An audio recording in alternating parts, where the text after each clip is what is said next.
All right, welcome to the regular school board meeting. I would like for you guys to rise for a moment of silence, followed by the Pledge of Allegiance.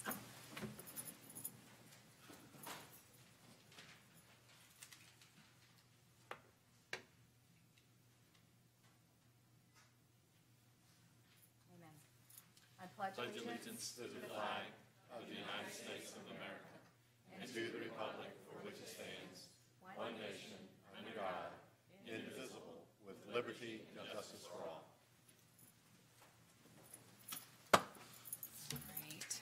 Thank you very much. Superintendent. I also would just like to extend a welcome this evening. It's good to see all of you, and we're going to get right to the agenda. I did. I went right to you, didn't I? Do we have any changes or additions or deletions to the agenda? Sorry, yes.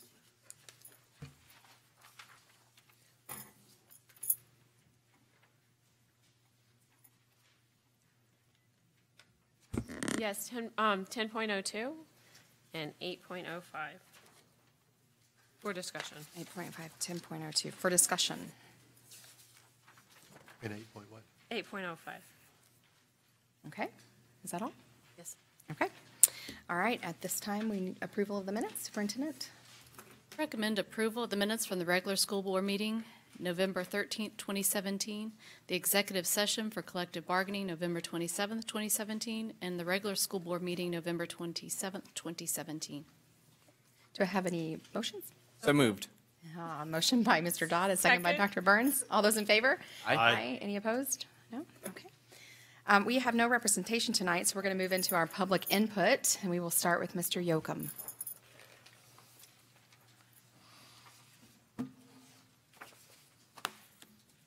Vance Yokum, I write the blog fiscalrangers.com. Natalie warned me to be nice, so I'm going to be nice today. I wanted to talk about item 8.05. I did ask that you pull for this for discussion. However, I don't know whether you need to, but I just wanted to comment on it. Is that when I was in the work arena in California many years ago, I was around when Google was formed.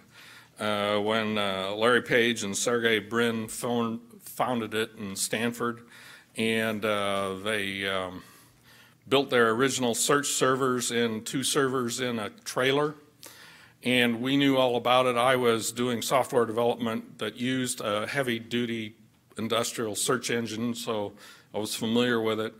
And one of their initial credos was, "Don't be evil." Okay. And now, later, when they formed a holding company, they changed it to "Do the right thing." And so what I want to do is talk to you a little bit about Chromebooks and something that I think that is maybe borderline unethical. I am supporting what Mr. Wheeler is doing with Chromebooks and doing a pilot study, but I wanted to bring up something, and that's because I have one. This is actually an early education Chromebook. It's from Acer. And I bought that used so I could bring it to meetings like this, and rather than a big laptop. And it worked well for about a year. And then this year I get a notice, and it says, well, it's the end of the auto update policy is that this is expiring. And this is after only about 5 years of life. Okay, I bought it when it was used. And I can't believe that, because with PCs, if you change an operating system, you go from Vista to Windows 7 or something, you can usually update the previous one. The hardware is backwards compatible.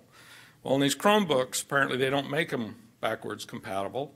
And so the issue I wanted to bring up is that if you're going to get involved in starting to buy a lot of Chromebooks, is that you need to warn students not to go out and buy used ones, because you may have someone pilot and then somebody else says, well, I'm going to go out and get one off eBay like I did. And this is a heavy-duty education model. And it turns out that the support expires very quickly, anywhere from 5 to 6.5 years after the first production date, not the last one. So a model can be going on for like 4 years, and then you buy it new or used, and then you only got 2 years left. I ended up only being able to use this about a year before I was surprised with this. So one is, I would suggest that if you get these, when you turn them over or sell them, you put a warning label on there, what the expiration date is. And I know Mr. Wheeler has said he's already looked at the expire policy for the model he's considering. And then also, don't sell the old ones, well, don't sell the old ones, but warn the students. And then finally, maybe you ought to consider, you have a IT policy committee that reviews software and hardware, but it's internal. You don't have any external people on it. And, you know, I would really suggest that you do like you have the committee for charter school, well, charter schools, that's still internal, is that you have external experts. I would even go out and hire a part-time project manager from one of the big 4 accounting firms, because that's the kind of people I dealt with, and have them be involved in providing advice, because otherwise you're subject to what, say, the sales reps give you and nothing else. And that's just all I wanted to point out. Thank you. Thank you. And I apologize. Actually, I didn't even look down and see 8.05. So this is my first related agenda item. Normally, I would pull that, and we'd pull that. I know, Dr. Burns, you pulled it as well. So thank you, Mr. Yokum. Ms. Rowe.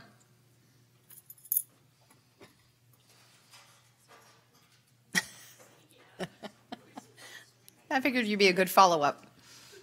I love that. That's great. Okay. All right. Well, good evening, Superintendent Cornegay and members of the board. My name is Lisa Rowe, and I teach K-5 technology enrichment at Grassy Lake Elementary, and I'm also the robotics coach at the school. As you know, technology is an amazing tool. It is something that is constantly evolving, and as new hardware, software, and programs are designed and developed, it's nearly impossible for us to continually to stay up on the latest and greatest. However, as educators, it is important for us to provide our students with access to equipment and computers that are within reasonable age and functionality. As part of daily instruction, teachers are expected to integrate technology. That becomes a great challenge when the equipment is not working, or is so out of date, it is no longer able to function due to program updates it can no longer handle. Prior to approximately 2008, our county had established a refresh system that allowed schools to update their student computers every 3 years. This worked great while it lasted, but it was quite an investment. A 5-year refresh would have worked just as well and may not have been quite as costly. Regardless, once the program ended, all schools were left with were whatever model that they had last received. For the school in which I work at, that meant half of the student computers are over 11 years old, while the other half are right about 8 years old. The HP Optiplex 740 is our older model. Because of its age and the number of updates it has received over time, it's barely able to function and provide students with what they need. As the school's technology contact person, I can say firsthand that there's not a week that goes by that I am not pulling out dead computers to put into storage or attempt to swap out parts to allow it to limp along a little longer. And I'll be happy. I have, in the hard way, learned where the hard drive is and where the motherboard is and where the power supply is, and I can tell you how to swap them out. All right?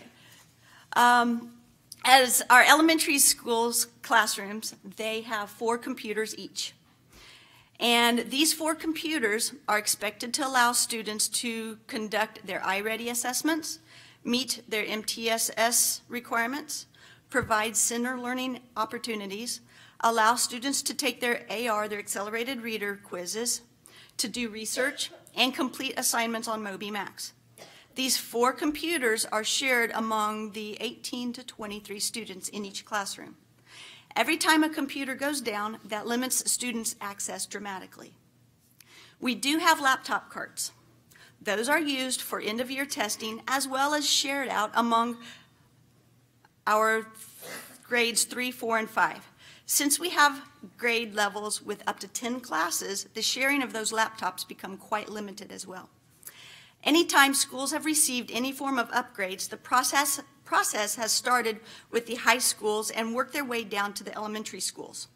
That meant that if new technology was obtained, it would be at least 3 years before elementary schools saw it, and most times they only saw the hand-me-downs of what was being replaced at the high school and middle school. In 2016, teachers received new laptops. Our school was allowed to keep all the old teacher laptops to use as student replacements as need arose. We have since gone through all those laptops and have no resources left to use to try to maintain our classroom computers. I have with me, obviously, a collection of parts and pieces of which we use to try to maintain our technology. This is all we have left to offer our students. 2 years ago, when I inquired with the head of our IT department what our plans was for refresh or replacement, I was told there was none. Last year, since nothing had changed and equipment continued to deteriorate, I asked again. At that time, I was told it was the responsibility of each school to use their school budget to meet technology needs. Schools don't have that kind of budget, especially those without Title I funds. I took a chance and inquired yet again this year to see if any plans had evolved to help with such. Once again, it appears there is no budget. We are not asking for anything outlandish or over the top. We are just wanting computers that work. Bottom line question is the same. What are we going to do to support technology needs within our schools, especially at the elementary level? Thank you. Can I ask a follow-up? In the level 2 and level 3 MTSS children, what are they using? What program are they using? Primarily iReady. Okay, so they're on, how much time are they on iReady? And That you would have to ask the classroom teachers. I don't get to address that directly. is it daily? Either daily or 2 to 3 times a week. Thank you. All right. Thank you, Ms. And those students can be anywhere from, 4 to 6 students per classroom. Thank you, ma'am. Okay, we have one more, Ms. Franklin.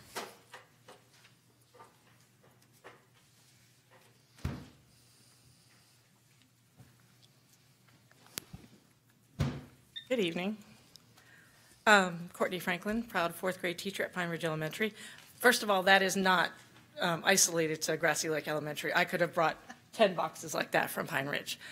But I'm even going further back than technology. I'm still on reading.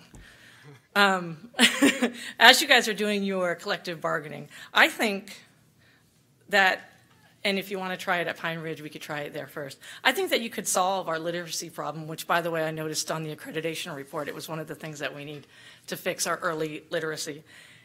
Any kindergarten teacher with their SALT, I'm sure Mr. Dodd will attest to this, at the end of the year can say, 4 or 5 that didn't quite get it, weren't exactly there where they should be. They're good enough, but they're not, that reading thing didn't quite click in their head. And then they go to first grade, and it gets a little bit worse. And then on and on and on, until the state catches them at the FSA at 3rd grade. Then they come to me, because they went through summer reading camp, and here they are in 4th grade. And they'll say things to me like, I can't do that, I'm stupid. I don't know how to read. I don't know what that means. Can you help me with this? And every time they can't do something, a little bit of their confidence gets chipped away until they get to the 10th or 11th grade, and those are the kids you lose. And those are the kids that you should keep. Those are the ones that will get you from 80% to 90% graduation rate. Most of those kids are going to go right through. Their parents are going to help them. They're going to catch it. They're going to move on. They learn to read, and then they read to learn. There's that middle ground, not even middle, 10%, I'd say, that are right there, but they just don't get it. And then everything starts to move on, and they get further and further and further behind. So what I think that the school board could do, instead of telling Mrs. Cornegie that you can only have 40 teachers at this school, ask those teachers, ask those principals how many teachers they need. Okay? There shouldn't be just an allotment where she says, I'm sorry, that's it. I can't give you another teacher. Why can't the principals come to you and say, I have 20 first graders that are right there. And if I could have 2 teachers in that room and a literacy coach and 2 trained TAs to sit with them and run sight cards and do the diphonics and decode these words and get them to where they need to get to by the end of that year, then they're there. When they come to 4th grade, we're learning about Florida history. We're not learning about how to read a sentence on a page in a social studies book because they haven't learned to read. And of course, we're not talking about a district-wide thing where we have a bunch of kids that can't read. The district is failing. I'm not talking about that. I'm talking about those kids that are getting left behind, just that small group of kids that are getting left behind, that there's a way to fix it. 1 or 2 more teachers at every school in the 1st grade. Don't overload them. Don't make it a catch-all. Don't say, oh, well, we're getting 5 new kids. We need to put them in that class. A structured thing that gets these kids back up with their peers so their confidence doesn't get chipped away every time they can't get it done. Thanks. Thank you, Ms. Franklin. All right, we are at our reports, and we would like to have Ms. Carmen Colenbat come up for the Educational Foundation. Chairwoman, board members, superintendent. First, I'd like to start by saying, Bill Mathias, congratulations. For those of you that are unaware, he was named the Star Award from the Consortium of Education Foundations for the state of Florida as School Board Member of the Year. So congratulations. Not only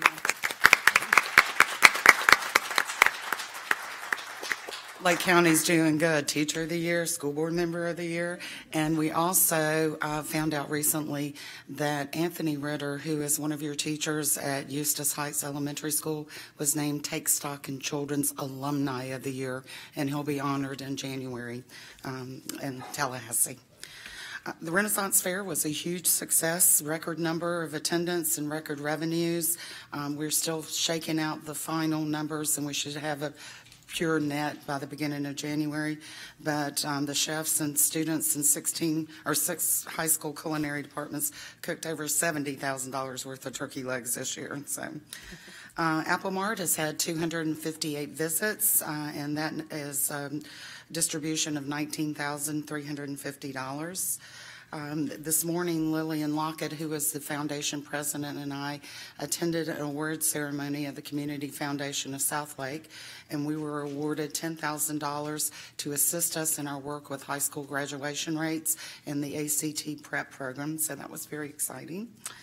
Normally, we do not have a December meeting, but we've called a special meeting on the 18th, Monday, December 18th, in the foundation offices. We're going to be addressing unlocked funding, Duke Energy grants, and we're also going to be accepting our audit at that point, which will be presented to you in January based on their approval of it. Take Stock in Children has received 191 applications for their 40 scholarships that we plan to award this upcoming year. 82 of those met all the criteria in those scholarships, and there's a panel of 32 readers that will be scoring the initial applications, and then there'll be an interview score that's assigned to each student, and we'll be selecting the 40, and that'll be announced in April. Speaking of Take Stock in Children, Take Stock in Children in cooperation with the Osofsky Family Foundation started a fellowship called Leaders for Life.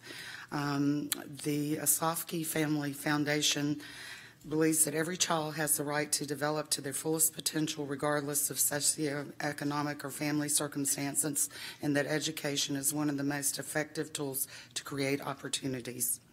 The Leaders for Life Fellowship breaks the cycle of financial insecurity through educational funding and support, and through a rigorous application process, they identify exceptional high school students with high motivation, leadership skills, moral character, and academic success.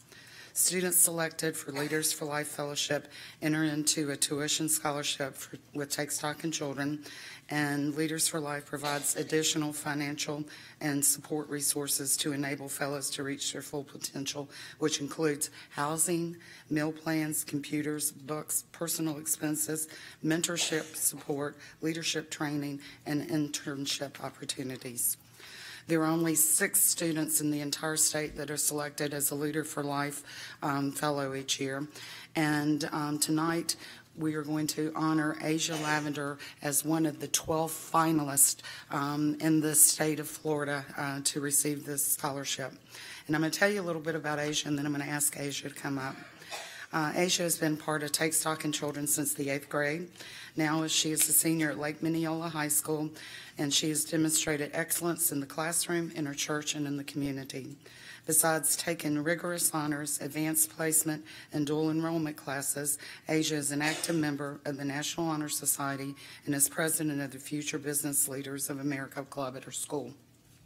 She has participated in Educational Talent Search for 5 years, has been named Student of the Month twice, and was recently named Student Athlete of the Week as a member of the Varsity Girls weightlifting team, among other honors. Asia is also the recipient of a 2+2 scholarship upgrade through Take Stock last year for her excellent grades, attendance, behavior, and community service hours. Asia has faced a great deal of adversity in her life, but always finds a way to keep a smile on her face and push through the challenges to reach her goal. By the time she graduates high school in the spring, Asia will be 9 credit hours short of completing her AA degree and plans to continue her education in the field of psychology. Her ultimate goal is to obtain her PhD in business and to have flexibility to pursue multiple interests, including opening a shelter for adolescents and young adults to rehabilitate and give young people the things they need in order to start their lives. Asia was notified back in October that she was a finalist for the fellowship, and we wanted to introduce you to Asia. So I'm going to ask that Asia, her family, her principal, Linda Shepard, and Take Stock staff come forward.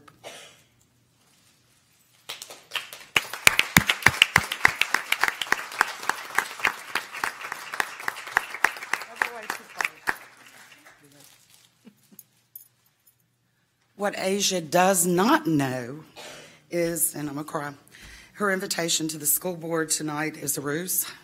Asia, it was a great honor to share with you that not only you are finalists, you are the first student in Lake County to be selected as a winner for Leaders.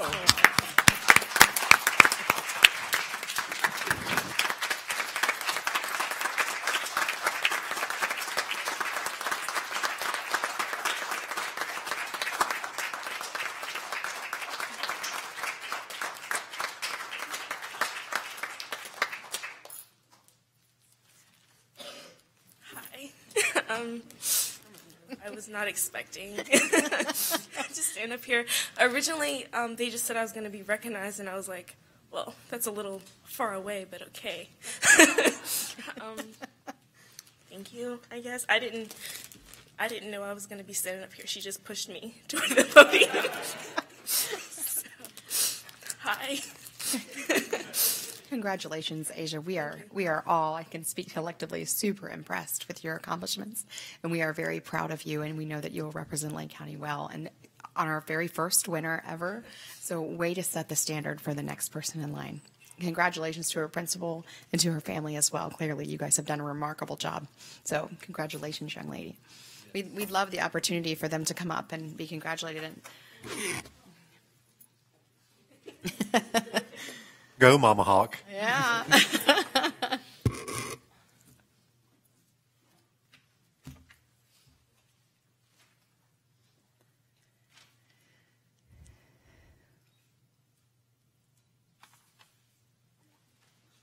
Yes, please.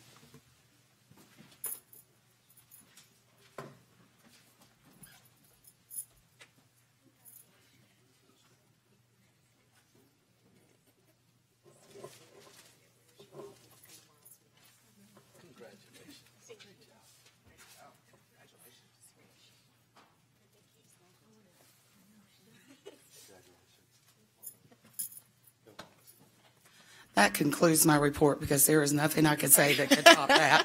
Thank you. Yes, ma'am. I can't wait for Mr. Johnson's. Let's see, Mr. Johnson, what do you have to bring, if anything, to? Okay. Just one thing tonight, Madam Chairman. I received some phone calls relating to one of the superintendent's current practices of providing additional information to the board members on the Thursday or Fridays before the board meetings. and there had been an issue raised by someone, as I understood, about a couple of legal articles and cases that they thought that there was some problem with how that was being conducted. And I wanted to make sure that I take this opportunity to let all of you know my opinion on it, so that hopefully that will give you some guidance on going forward with doing this. It's my understanding that on Friday or Thursday before the meetings that the superintendent has a scheduled meeting with each of you, and during those meetings staff is available to answer questions and to get additional information so that you have the information needed to be able to make decisions at these board meetings.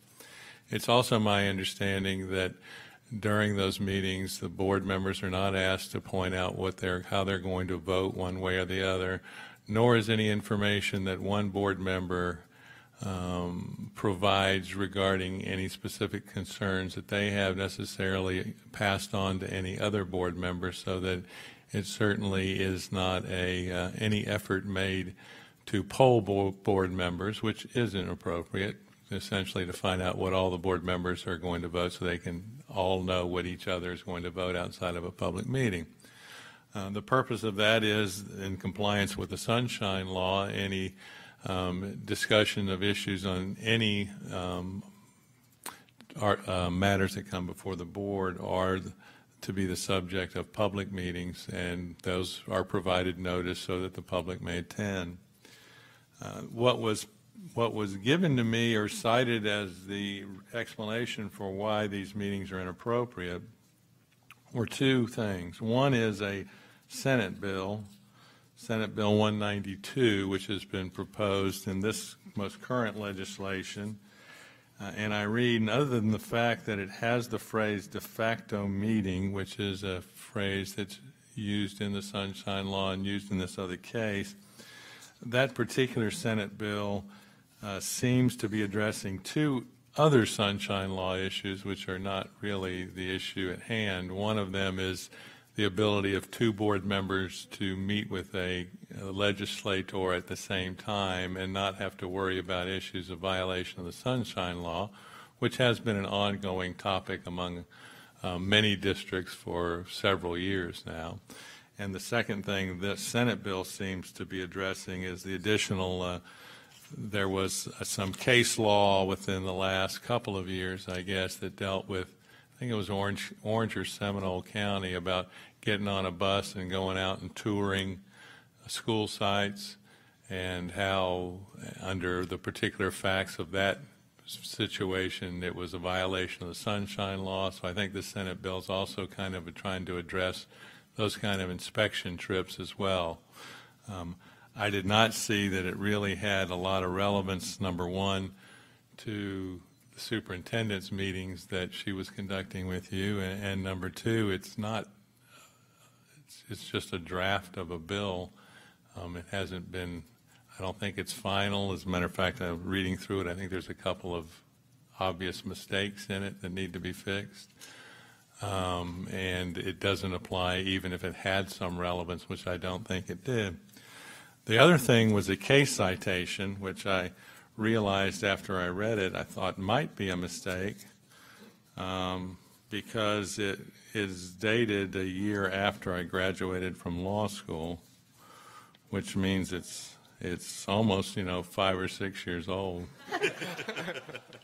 But that particular case, I went back and checked, is cited in the Government and the Sunshine Manual, so I assume that's where it came from. And that was a case of Orange County School Board had about 14 different redistricting plans and some very controversial redistricting.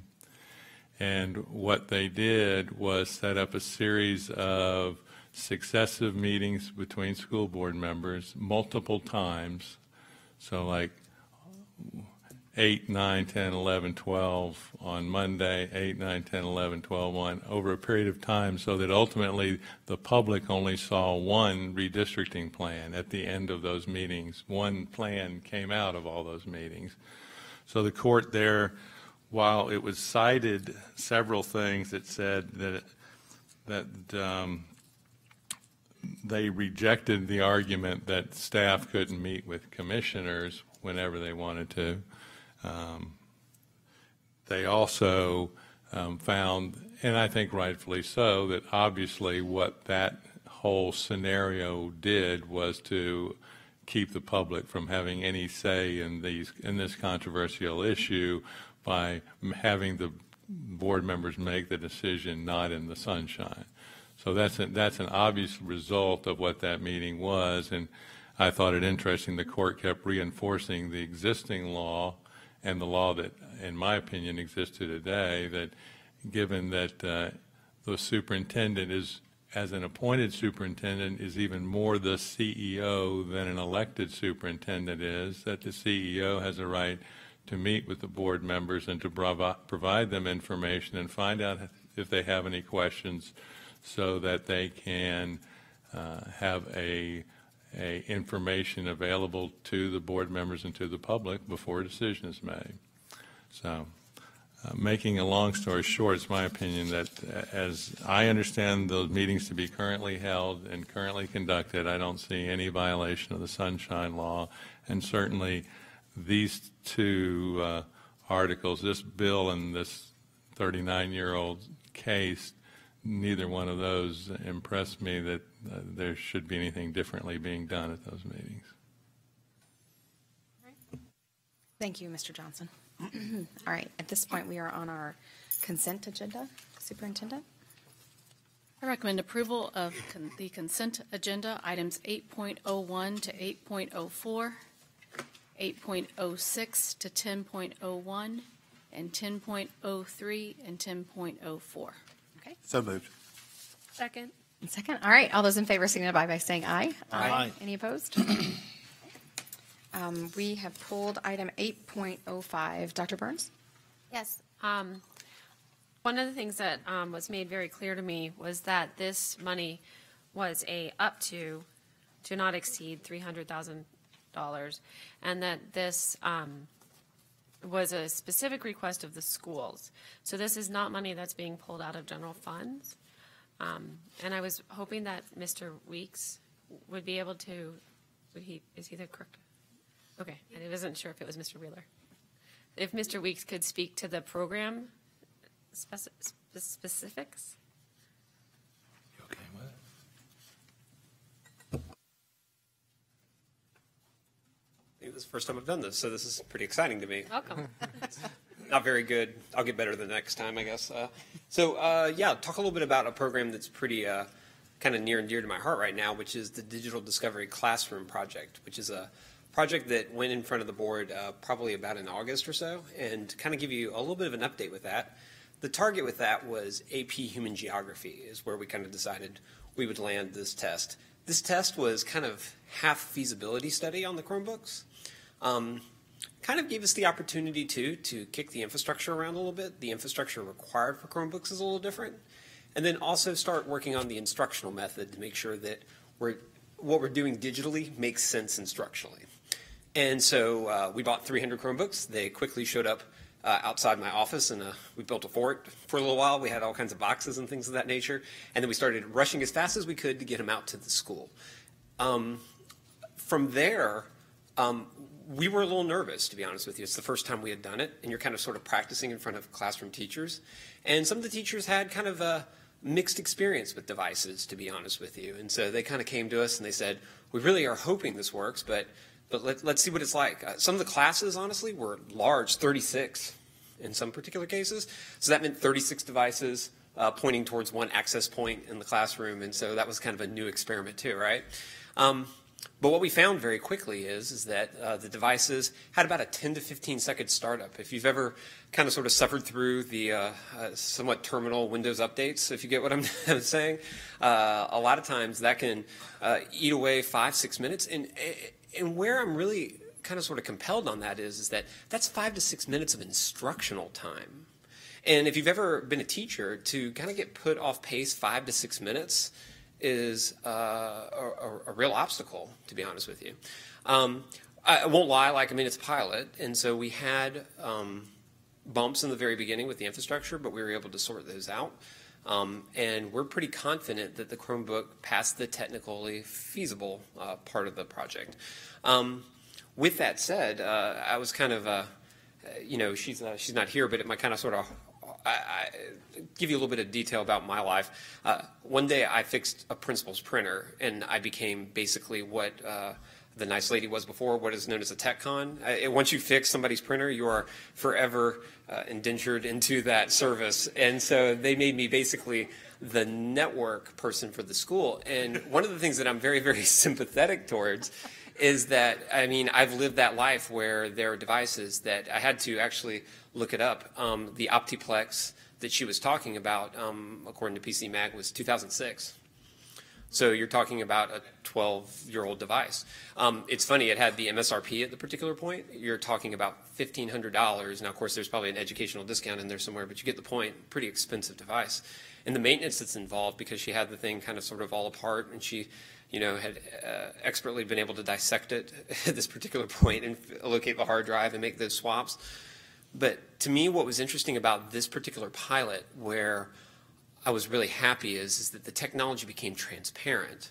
What I mean by that is that the technology was not the number one thing that everybody was fretting about or spending time getting. I mean, I would go into these digital discovery classrooms, and what I would find is that the kids would very systematically go grab their Chromebook from the cart, and they would be up and running within like minutes. And of course, we had a couple of Wi-Fi outages. We had to redirect some radio signal as far as the way the access points go.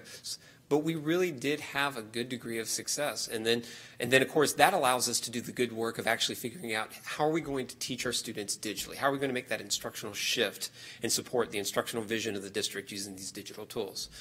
So with that said, sometimes success begs more questions, or at least more demand. And so what I started to have is that I started to have quite a few principals come up to me during principals meetings, and they said, I see what's going on there, or I hear what's going on there. And what I'm looking for is that I want in on that. There is some school funding. We want to buy devices. And there have been, like lots of districts, quite a few devices that have come through. There's been an iPad once or twice, right? There's been streams. There's been other devices. But what they saw in the Chromebook is the ability to get on there very fast. And also something, too, that is starting to blossom a little bit is that for the Chromebook to work, there's an underneath platform of the Google Apps for Education, or as they now call it, the G Suite, which I I hate to say it, unfortunately cannot bring myself to say very much, so I still call it the Google Apps for Education because it sounds better. But I guess the thing is that, like, to support that piece of it, underneath, like the Chromebook just integrates with it. And so all of a sudden, some of the things they were trying to do, some of the really innovative things they were trying to do with Google Classroom and Google Docs and Drive, they had a device that was just completely integrated. And you know from using a phone or any other personal device what that's like. So right now, I think where we're faced is that we wanted to provide schools with the opportunity to buy these devices. We had originally come to you with kind of sort of a limit of about $67,000 for the pilot. We felt like this was the proper time to come back to you and say, hey, these schools would like to buy these devices. I think right now what we will be doing next is that should the board approve it, we will be going to the schools and explaining what the process will be like. And the process kind of includes a couple of steps that I think are important to the success of the project. One is ensuring the infrastructure is there. There's nothing worse than buying wireless devices, and if the infrastructure is not there, having to go back and retrofit it, and there's an additional cost. We kind of want to address that up front. Also, there's a little bit of making sure that they have the right device, that we're not just buying Chromebooks off the shelf, that they're Chromebooks that will work with the management console and some of the things that we've put in place, and roll this out in a very thoughtful way. So what that demand looks like is a good question. We did meet with purchasing, and probably the next step will be, one of the things you might have remembered about the pilot is that I've been in past experiences. I've watched districts that I've worked in go from 500 Chromebooks to quite a few. I mean, we're talking like the demand, they're so cheap at almost less than $220 a device, they can sort of flood in, if you get what I'm saying. And part of what we found is schools have the ability to really buy these. And of course, we also have something that you may be aware of too, the Digital Classroom Plan, which is funding provided by the state, which really is pointed almost directly towards purchasing devices. Partially, that money was designed to, in the very beginning, alleviate the assessment load. And I'm happy to report last week we actually did testing. We did FSA testing, we did TestNav, we did iReady, we went through a litany of tests on the Chromebook.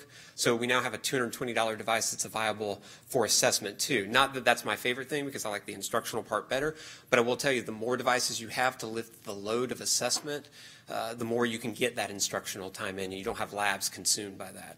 So I think we're kind of to the point now where we want to provide that outlet for schools to do it. You are right, it is up to $300,000. We are still testing 3 different devices to see, because if we're going to end up with lots of these, we want to make sure that we vetted and done our homework with field testing.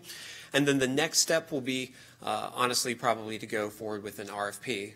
To where we would select, a couple of devices, and then they would be kind of sort of that official Chromebook and be available for purchase. So that's kind of where we are in the project.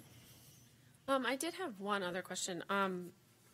Google, I also lived for 7 years in Mountain View, which is the town that Google is from. And I'm very aware, because many of my friends work there, that it's a business and they're out to sell advertisement, period. Like, that's their goal. And we all, I don't know if everyone remembers, but I remember when Gmail was free, and it still is, but now if I log on, all of my Gmails are their property, and I've had the experience of, I don't know, writing purse in there, and then the next time I'm on Google Chrome, I'm having purses advertised to me, and that's an unusual thing. And so my question, what that leads me to is, how are we protecting our students' information and their data? Sure. No, that's a very good point and a very good question. Google does handle their educational accounts considerably different. They've built a wall of fire around data mining, the data mining that you're subject to in my Gmail account or your Gmail account, where you look up something one time and then all of a sudden it's hitting you with ads all the time. The students will not receive ads. Right now, actually, the Gmail part, because you can actually turn on the Google Apps for Education kind of incrementally or in modules. We've not turned on the Gmail part at this particular point. So students right now aren't using Gmail. They wouldn't do that. But even if they had been, Google basically knows that, honestly, no educational institution would want to do that to their students. And so they basically have built a wall of fire around saying that we're not going to advertise directly to your students. They say, I mean, just in transparency, they say they look at aggregates, but they don't go down to the user level. And I think one of the things that is important for Google as they progress. Right now, I mean, this is one of the things that is interesting. To me, I still think of Google as being a little bit of an experiment to some extent. It feels experimental. 58% of the devices as of April that were bought for education were Chromebooks. So at this point, like, if you think about that split at this particular point, it's a little past experimental, and Google is going to have to work very, very carefully. I think they have adequately preserved the privacy of the students at this point, but they're going to have to work very, very carefully to ensure that that privacy stays intact, because these devices are so cheap. You're not talking about a $1,500 device that you may hang on to for 12 years. You're definitely going to try to get every bit of life out of it that you can. But what you are talking about is that as devices, if we just think about even our personal lives, the turnaround of how long we have devices is shortened. It could potentially, for Google in some districts, be as short as 3 to 4 years if they do something that's a misstep in the terms of privacy, for people to flip them out of the district. And so I think they're very, very cautious. I know they had at one point, gone with some districts that definitely really went after them over the privacy, and they changed to some extent. That was years ago, but they seem to be holding the line on that. So I think that is something that you have to constantly monitor. And honestly, in fairness, no offense to Microsoft, they used to kind of play the same, to some extent, game. Microsoft and Google really have sort of shadow services of each other. They're not as far apart as they would. So I don't know that there's any of that magnitude of software platform provider that they have to all be careful of the privacy concerns, I guess is what I'm saying. All right. I think as long as we're monitoring it, that's a really good option. I do have one question. That the Grassy Lakes instructor, Mrs. Rowe, who spoke to us, said that her school could not pay for refresh of her machines, and we're expecting schools to pay for these devices? Yeah, I think this is the extremely early adopter phase of it. However, one of the things that I would say is that, I was very compelled by what she said, because that is, being in instructional technology, really, really important to me. I think what you're looking at is that the very, very early phases of kind of expanding the current pilot to test feasibility in other sites with other grade levels, to be honest with you. And because schools right now want to buy that device, I've had several principals come to me and go, listen, I want to buy a Chromebook. And I said, well, and this was even a couple of months ago, and I said, you know, we're still testing this. We want to make sure that you have a successful launch, a successful product in your hands. And one of the things that they said is, they said, well, we will wait a little bit if we can. But what they didn't want to do is they didn't want to rush and buy a device to have another device introduced into the district that they were kind of favoring, honestly, 2 or 3 months later. I think what you're going to look in the next little bit from us, it's been a wondrous, like, I mean, honestly, like, I don't kid everybody, I run to work every day because I have the best job ever. But in the first 6 months that I've been here, we've had to make some changes where we went from 0 Chromebooks to 300 to potentially, you know, a couple of thousand if schools take us up on this. However, I do agree with you 100%, sir, that we have to come up with something systemic in order to solve this refresh issue. Simply because, like, I've gone out, I've made probably no less, I mean, I haven't hit every school, but I'm starting to get kind of close into hitting a lot of them. And I see these aging fleets of 11 to 12-year-old computers, and there has to be something. So I think this is a very, very, like, interim step before we introduce kind of a more comprehensive plan to start working through the refresh piece. I did not understand your answer at all. It's fair. I've heard that before. So can I go back? Sure. If the principals who are responsible for handling the refresh now, and there's an expectation that they're going to commit to this and buy these machines. And with that, is there a commitment that we are going to then maintain them? Because if machines are 12 years old that we just heard about, and that you can't commit today and tomorrow, with technology particularly, it is a constant sort of refresh and reinvestment. And with the school budgets, as they're not growing any more than our funding, and their obligations to those budgets. Is this whole model sustainable? I think it is. I think as I've kind of sort of rounded the first couple of months and sort of exploring, looking at budgets and things of that nature, I think we do have a pattern to make this sustainable. I would make this argument. I think we can make dramatic improvements simply because, like, right now when I go into a teacher's, one of these learning walks or otherwise, when I go into a teacher's room and I see 11 to 12-year-old computers and these computers being sort of Frankenstein together, I would argue that that is not sustainable, and I can almost guarantee you we can do better than that at this particular point with a $220 device that I do think has a reasonable lifespan, if that makes sense. I hope that did a bit. Is the expectation that these devices are going to take the place of all these desktops? I think one of the things that I've seen in past experiences is that there are still tailored needs. For example, like if you have a CTE classroom, some of the applications that those use are very, very heavy-duty applications. And so you are always going to still have room for the PC. I don't want to make it sound like it's a complete wipe of the PC to some extent. But I think for the student devices, as I see them used in general instruction, I think they do have a good path for replacing the PC. Thank you. So, like I said, I'll get better at answering questions. You were fine. Stupid here. No. And I might be a little nervous. So. Now, in this particular case, the school that was coming forward, I think they were using their AP funds for this, right? And I think that's a disadvantage that our elementary and middle schoolers don't have, is that they don't have fifth graders taking AP tests. So I was trying to do a little quick math as you were talking here, and so if we're working off a $220 price tag, and let's say we get 5 years out of these things, for a school like Grassy Lake, it would cost them about $53,000 to replace all their student computers. Now, working on the 5-year lifespan, then you'd say that's $10,000 a year, but we only gave that school $35,000. How can you take a third of your budget? So I think that's where there's got to be some sort of commitment from the district to say you can't be completely on your own to replace these things, that we've got to have some sort of obligation. Now, the $220 price tag puts it more in reach, but it's still not in reach for a school.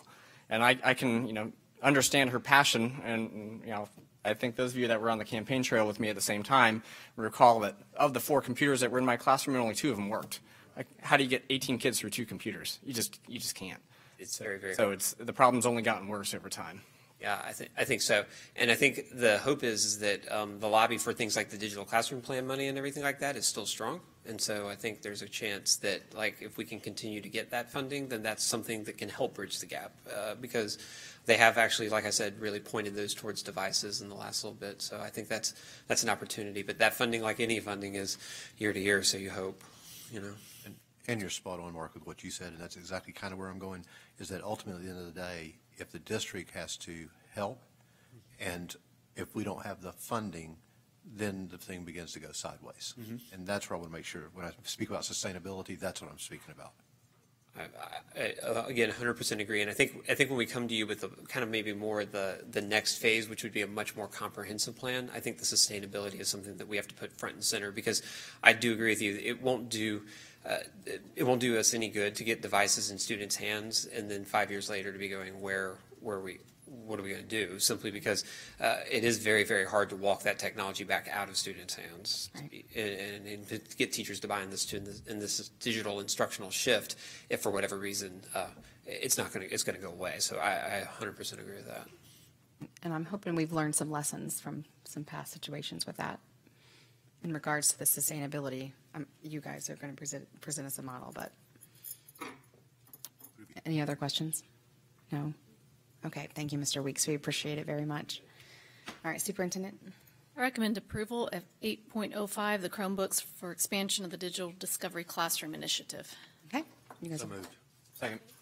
Okay, second by Mr. Dodd. All those in favor signify by saying aye. Aye. Any opposed? All right. All right, item 10.02. Dr. Barnes, you pulled that one also. Oh, yes. I pulled 10.02 because I just wanted to thank Matthew Robinson and the parents of Treadway, who really brought this to my attention, that this solution, the Heartland School Solution, is basically just a way for parents to pay for ELC, which is the after-school childcare programs, in the same way that they pay for lunch money. It's actually the same program, and it was desperately needed. It was brought to my attention that I had parents who were coming from Orlando trying to get cashier's checks because the schools wouldn't, understandably, they didn't take cash, so they only had checks or cashier's checks, and they're trying to get their kids by 6, and it was just such a difficult thing in today's day and age where it should be pretty simple to pay for your after-school childcare. So I think this was a definite program, and also I think it'll save money because it was my understanding that the person in charge of ELC was then spending most of Monday figuring out, dealing with the checks and the cashier's checks and everything, and it'll just all be electronic. So I think this is a great solution. Great. And that's all I had to say. All right, Superintendent. Thank you to Ms. Summerlin for being proactive and finding us a solution. So I recommend approval of item 10.02, agreement with the Heartland School Solutions. Okay. You've heard the motion. So moved. Second. All right. All those in favor signify by saying aye. Aye. Any opposed? Okay. We are on our discussion item, the Lake Charter Academy contract approval, and I believe Mr. Johnson has something to add. Yes, ma'am. This is the charter contract. We came at the last board meeting and approved the resolution of the mediation with Florida Charter Educational Foundation. It revised 4 different items in the contract. We made those revisions, sent it to the charter. They have signed it, returned to us, and at this point in time, it's necessary that we approve this. Okay.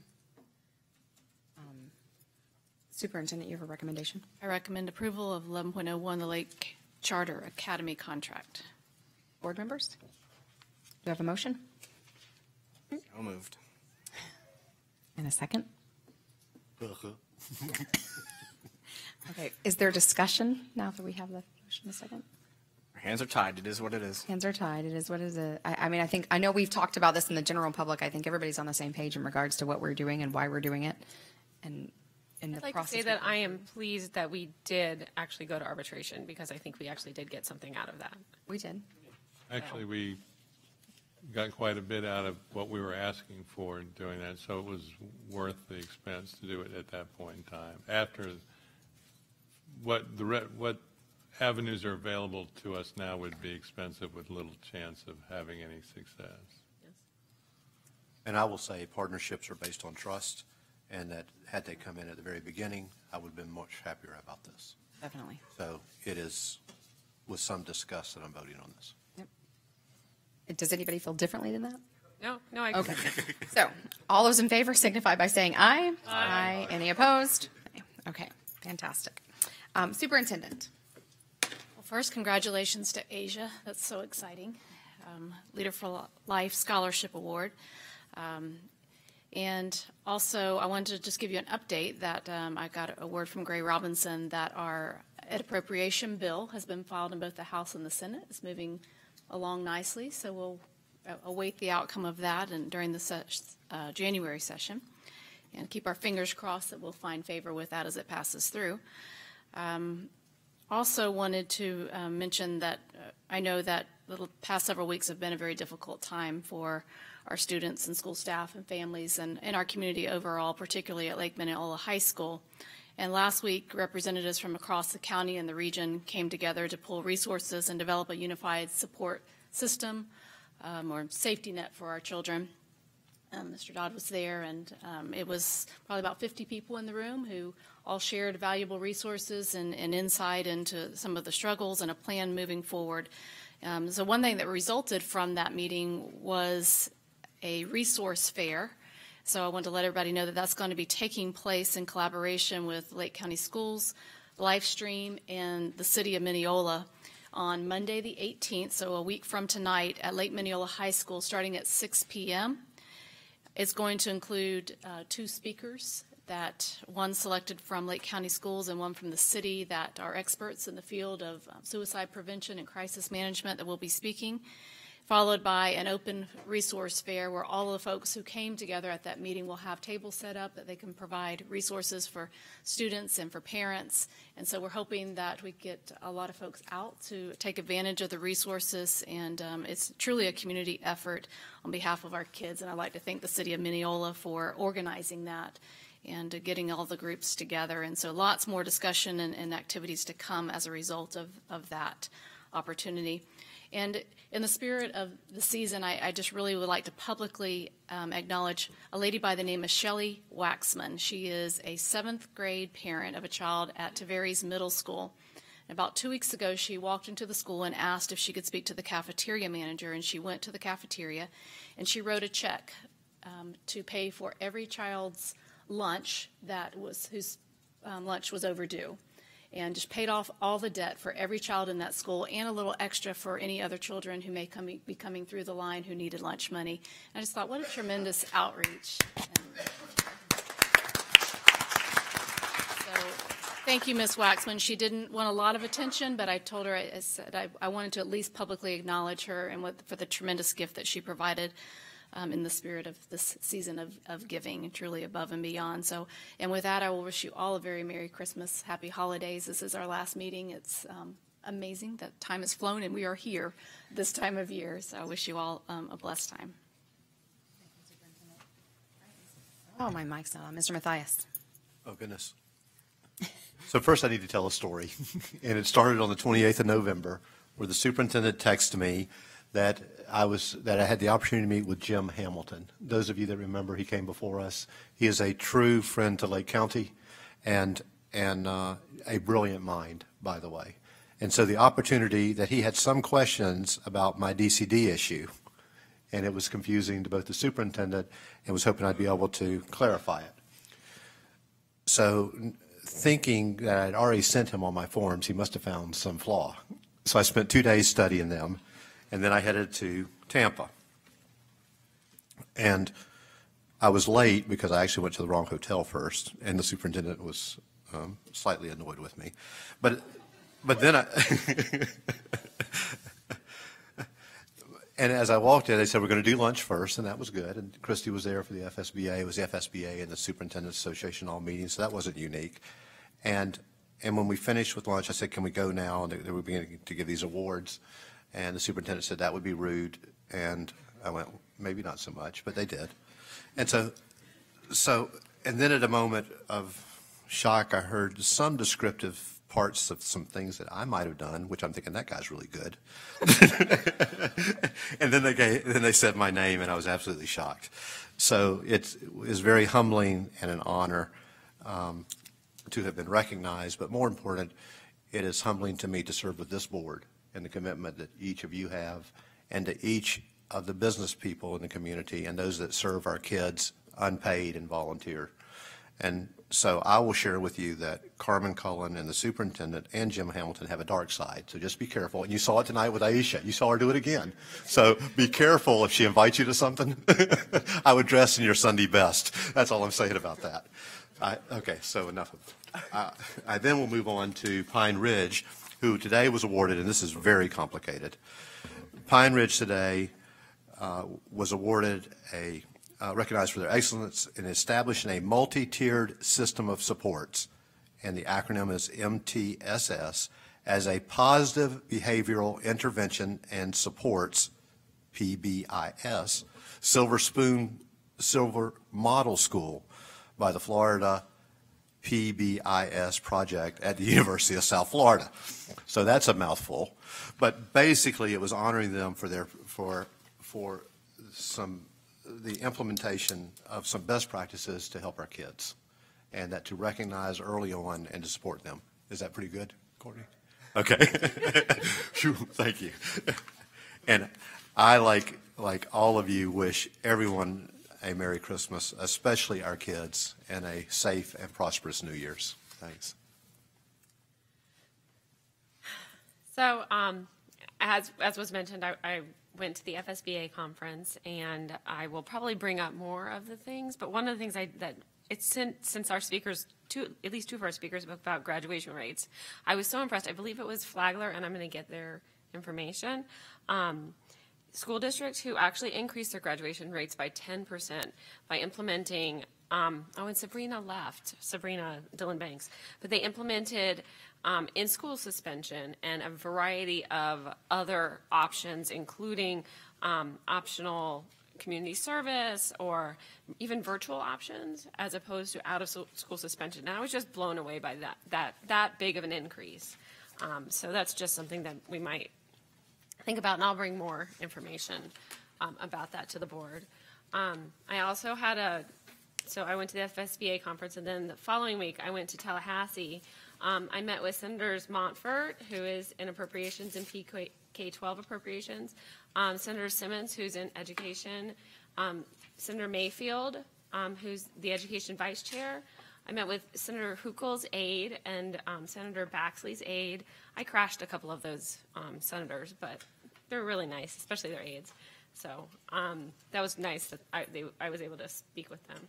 I met with Representatives Baleka and Fisher, and I'm just scanning my list, Rayburn, Antone, and to all of those, I actually discussed something that I wanted the board to know about. This is something that Jim Hamilton came up with. And how many do I need? Okay. And basically, I discussed that what Lake County is going to try and make is a constitutional argument. And in the Constitution, it says that an adequate provision shall be made by law for a uniform, efficient, safe, and secure, and high-quality system of free public schools. And we're making the argument that the public schools need to be funded at a uniform rate. And currently, the difference between the top-funded school district, which is Monroe County and the Keys, and Suwannee County, which is the bottom, is a 40% spread. And that 40% spread is not anywhere near equitable. Equitable would be more near 20%. Even if you throw out Monroe County, which is the Keys, because the Keys are notoriously expensive, you still have a 25% spread. And that's the difference between the top and the bottom. That's a difference of $1,700, and that is a huge amount per child. So we're gonna work on making this argument to the legislature that in the past they've supported a reasonable, equitable difference between the schools, and that it's in our Constitution to support a reasonable difference, and that this is the way that we think. This way there's no winners and there's no losers. We just hope to bring up the bottom groups, of which Lake County is. If you remember, Lake County is funded at the 63rd, or we're the 63rd county in funding, yet we're the 19th county in student population. So we simply just want to bring up the bottom counties so that we have a more reasonable distribution of funds. So that's one of the arguments that I made for with everybody that I saw in Tallahassee. I also presented our allocation, and we're asking for the Leesburg High School Construction Academy, which will give us masonry, electronics, building, and plumbing. And we have so many supporters in Leesburg and Lake County area for that school. The other things that I brought up, my computer just died, hold on, were the paper and pencil option that we had discussed previously. It doesn't look like we're going to be able to get those paper tests, but I can tell you that it irked some senators, which was kind of fun, and they may be speaking with the Florida DOE on our behalf. So we can hope for that. And also, I took the liberty, because you know me, and I always push for less testing. Representative Placencia's bill, who is actually the same representative who worked on the recess bill with me, he actually met with me on the slide too, which was great. And he has a new bill, HB 427, and that bill would completely revamp the way that we have to evaluate teachers, and it would allow teacher evaluations to be determined by the school district, and it would not tie those evaluations to the FSA. And so that would be a massive change in the teacher evaluation system. And so I'm a huge supporter of Placencia's bill and asked every senator I saw whether or not they would be willing to co-sponsor. So that was what I did in Tallahassee, and I think it was a really productive trip. What was their response, Dr. Burns? Were they? Well, some of them were very supportive. Some, like Simmons, was very focused on all of HB. He said, I have bigger issues, and HB 7069 is so huge, that's my focus. But I think they were supportive of at least looking at it. Okay. I went to the conversations with Carnegie that were in Leesburg, which I found were really helpful to hear what the teachers felt could help our schools improve and could help with our financial problems. And I wanted to wish everyone, I know Hanukkah starts tomorrow, so happy Hanukkah to everyone out there, and Merry Christmas and happy holidays. That's everything. May I make one more comment? Yes, please. The report that Christy just gave, particularly about the funding model, that really was, the Lord works in mysterious ways. And that with Christy there, she sat down with Jim Hamilton, the superintendent, and I. And Jim really, in digesting it, proposed this opportunity.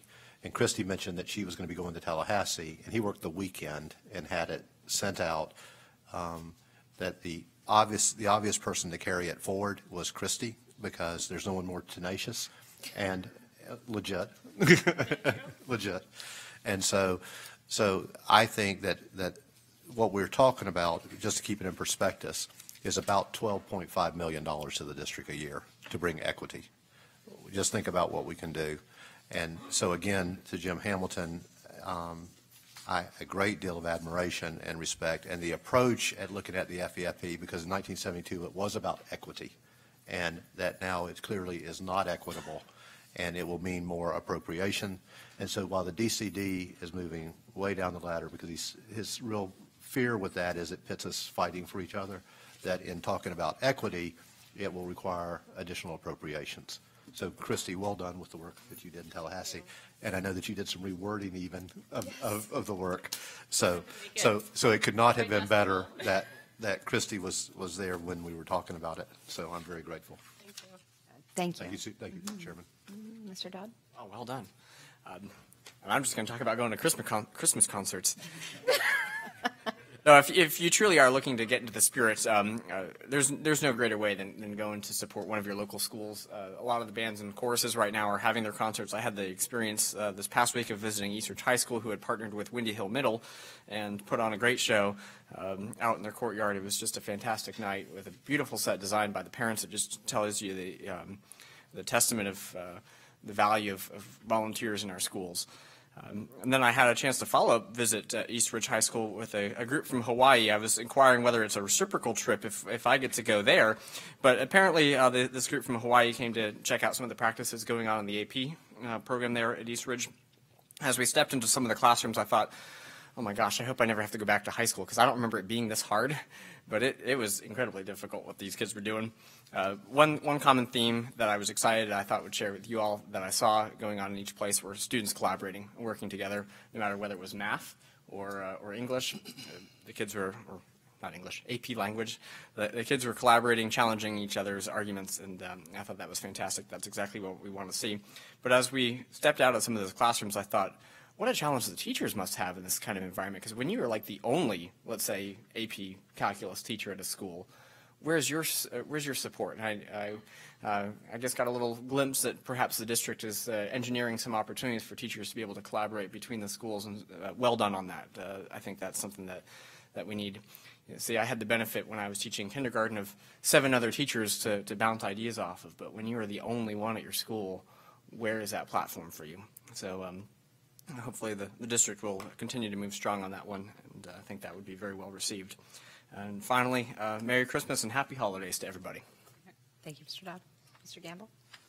Should I set the timer? Yes, 3 minutes. You couldn't possibly beat me today. All right. Well, thank you.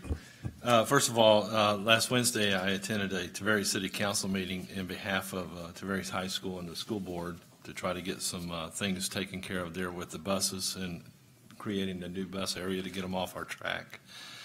And as I came in, there was the Tavares High School chorus that was there, and they were singing Christmas carols in the entrance there, and it was beautiful. Yeah, it was great.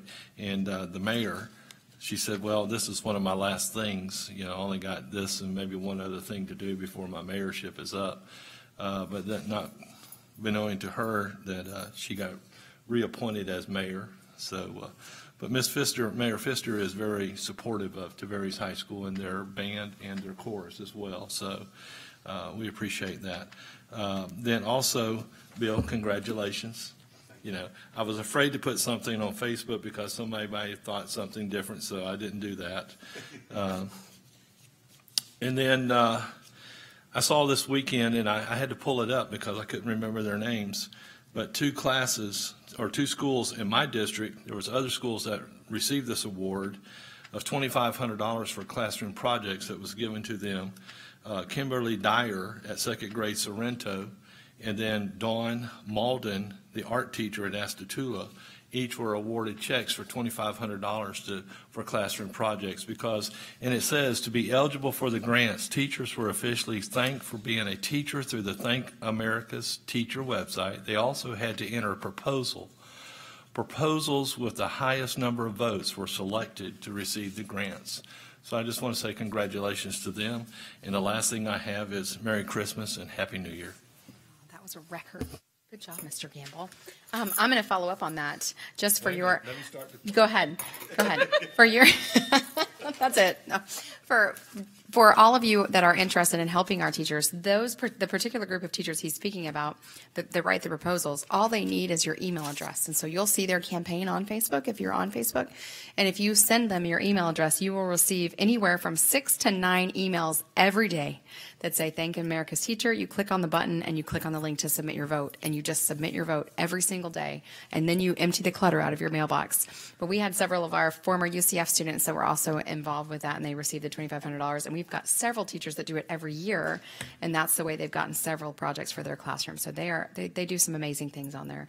They're very creative with their funding, and we appreciate them that they're doing that to supplement their classroom. So I also wanted to encourage everybody to get to a holiday concert. Umatilla has their elementary school and their middle school and their high school coming together this Friday and Saturday night. Tickets are $10, so it'll be from little bitty guys all the way up to the really experienced high school guys, and we would love to see you there.